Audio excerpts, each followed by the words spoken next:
Hello friends, இது மஹி சமையல் vlog channel. போன வாரம் திங்கக்கிழமை அன்னைக்கு மத்தியானம் நான் லஞ்ச் செய்யும்போது எடுத்த விளாக் தான். சாதம் வேக வச்சுருக்கேன். இங்கே முட்டை வெந்துட்டுருக்கு. வெங்காயம் தக்காளிலாம் கட் பண்ணி வச்சுருக்கேன். இங்கே ஒரே ஒரு உருளைக்கிழங்கு தோல் நீக்கிட்டு கட் பண்ணி வச்சுருக்கேன். இன்றைக்கி நான் பொரிச்ச குழம்பு தான் செய்ய போகிறேன். ஒரே ஒரு கத்திரிக்காயும் எடுத்திருக்கேன். இது அப்புறம் வதக்கும் போது கட் பண்ணிக்கலாம். ஸ்டவ்வில் பாத்திரம் வச்சு இந்த பாத்திரம் சூடானதுக்கப்புறம் எண்ணெய் சேர்த்துக்கலாம். நான் கடலை எண்ணெய் தான் ஒரு 2 டேபிள் ஸ்பூன் சேர்த்துருக்கேன்.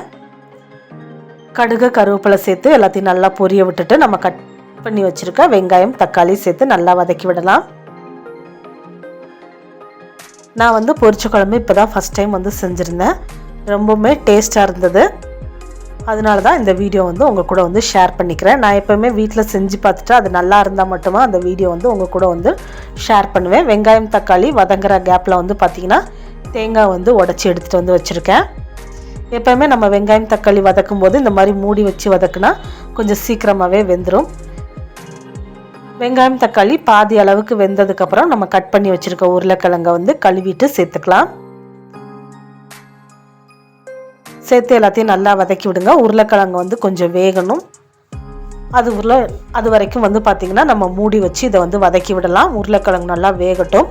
அதுக்கு நடுவில் பார்த்திங்கன்னா நம்ம எடுத்து வச்சுருக்க கத்திரிக்காயை கட் பண்ணி எடுத்துக்கலாம்.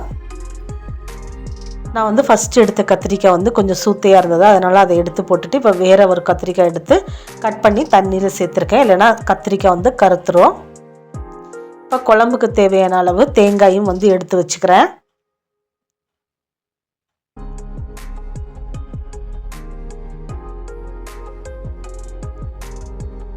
வெங்காயம் தக்காளி உருளைக்கிழங்கு இதெல்லாம் பார்த்திங்கன்னா நல்லாவே வதங்கி வந்துருச்சு.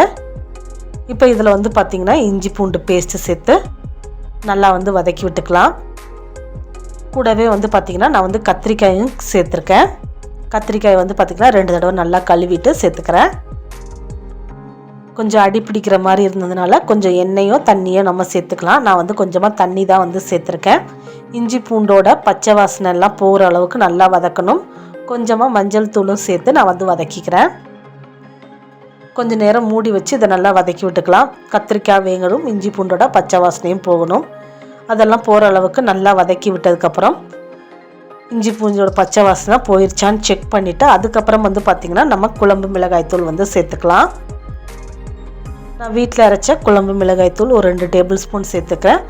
சேர்த்து கொஞ்சமாக தண்ணி சேர்த்து இது எல்லாத்தையும் நல்லா மிக்ஸ் பண்ணி விட்டுட்டு மிளகாய்த்தூளோட பச்சை வாசனை போகிற அளவுக்கு நல்லா கொதிக்க விடணும். அந்த கேப்பில் பார்த்திங்கன்னா நம்ம எடுத்து வச்சுருந்த தேங்காயை நான் சின்ன சின்னதாக கட் பண்ணி எடுத்திருக்கேன். இது கூட சோம்பு சேர்த்து தண்ணி சேர்த்து நல்லா நைஸ் பேஸ்ட்டாக அரைச்சி எடுத்துகிட்டு வந்துட்டேன்.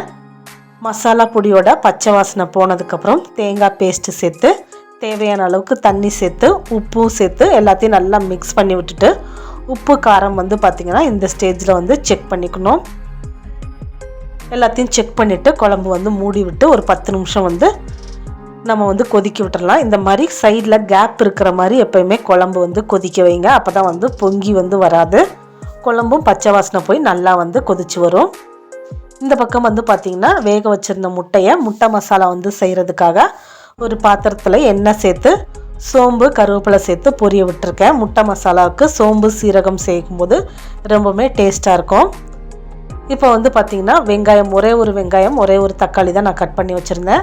அந்த வெங்காயத்தை மட்டும் சேர்த்து ஓரளவுக்கு வதங்கினதுக்கப்புறம் அந்த எண்ணெயிலையும் இஞ்சி பூண்டை சேர்த்து வெங்காயம் இஞ்சி பூண்டு இது ரெண்டுமே நல்லா வதங்கி வரணும். இஞ்சி பூண்டோட பச்சை வாசனை போகணும். வெங்காயம் நல்லா கோல்டன் ப்ரௌன் கலருக்கு வதங்கி வரணும். அந்த அளவுக்கு வந்ததுக்கப்புறம் தக்காளியை சேர்த்து நல்லா வதக்கி விட்டுருக்கலாம். தக்காளியும் நல்லா மசிய வதங்கினதுக்கப்புறம் பார்த்திங்கன்னா தனி தனியாத்தூள் மட்டும் தனியாக கிடைக்கும்ல, அந்த தனியாத்தூள் சேர்த்துருக்கேன். அப்புறம் தனி மிளகாய்த்தூள் இது 2 ஒவ்வொரு ஸ்பூன். அப்புறம் கொஞ்சமாக மஞ்சள் தூள், அப்புறம் கரம் மசாலா தூள் 1 ஸ்பூன். இது எல்லாத்தையும் சேர்த்து கொஞ்சமாக தண்ணி சேர்த்து நான் அந்த மசாலா பொடியோட பச்சை வாசனை போகிற அளவுக்கு கொதிக்க விட்டுக்கிட்டேன். இல்லைனா தண்ணி சேர்க்கலைன்னா மசாலா பொடியெல்லாம் அடி பிடிச்சிரும். அப்படிங்கிறனால கொஞ்சம் தண்ணி சேர்த்து எல்லாத்தையும் பச்சை வாசனை போகிற அளவுக்கு கொதிக்க விட்டதுக்கப்புறம் முட்டைகளை நான் கட் பண்ணி 2 பாதியாக கட் பண்ணி அதை அந்த மசாலாவில் வந்து சேர்த்துருக்கேன். எல்லா முட்டையுமே நான் வந்து தலைகீழாக வச்சுருக்கேன். ஒரு 2 நிமிஷம் அந்த மாதிரி வச்சதுக்கப்புறம் கொஞ்சமாக கொத்தமல்லி தலை வந்து சேர்த்து அந்த முட்டையை வந்து இப்போ வந்து திருப்பி விட்டுக்கிறேன். அந்த மசாலாவோட சேர்த்து எல்லாத்தையும் திருப்பி விட்டுட்டு இப்போ வந்து நம்ம மூடி போட்டு ஒரு 2 நிமிஷம் வச்சுருந்தோம்னா அந்த மசாலா முட்டையெல்லாம் சேர்த்து மிக்ஸ் ஆகி முட்டை வந்து காரசாரமாக ரொம்பவே சூப்பராக இருக்கும். இந்த முட்டை மசாலா வந்து பார்த்திங்கன்னா சப்பாத்தி, இட்லி, தோசை, தயிர் சாதம், லெமன் சாதம் அந்த மாதிரி எல்லாத்து கூடமே ரொம்பவே சூப்பராக இருக்கும். இந்த பொரிச்ச குழம்பு கூடயும் அவ்வளோ ஒரு சூப்பராக இருந்தது. இன்னும் வந்து நான் வந்து ஸ்டவ் வந்து ஆஃப் பண்ணலாம், மூடி வச்சு ஒரு 2 நிமிஷம் வந்து இருக்கட்டும். அப்போ அந்த முட்டையில் அந்த மசாலா வந்து நல்லா மிக்ஸ் ஆகிருக்கும். இந்த கேப்பில் வந்து பார்த்திங்கன்னா குழம்பு வந்து நல்லா சூப்பராகவே கொதிச்சிருச்சு. இப்போ இதுக்கு லாஸ்ட்டாக வந்து கொஞ்சமாக கொத்தமல்லி தலை வந்து தூவிக்கிறேன். கொத்தமல்லியை இந்த மாதிரி லாஸ்ட்டாக சின்ன சின்னதாக கட் பண்ணி போட்டு மூடி வைக்கும்போது அந்த கொத்தமல்லியோட பச்சை வாசனையோடு சேர்த்து அந்த குழம்பு வந்து அவ்வளோ ஒரு சூப்பராக இருக்கும்.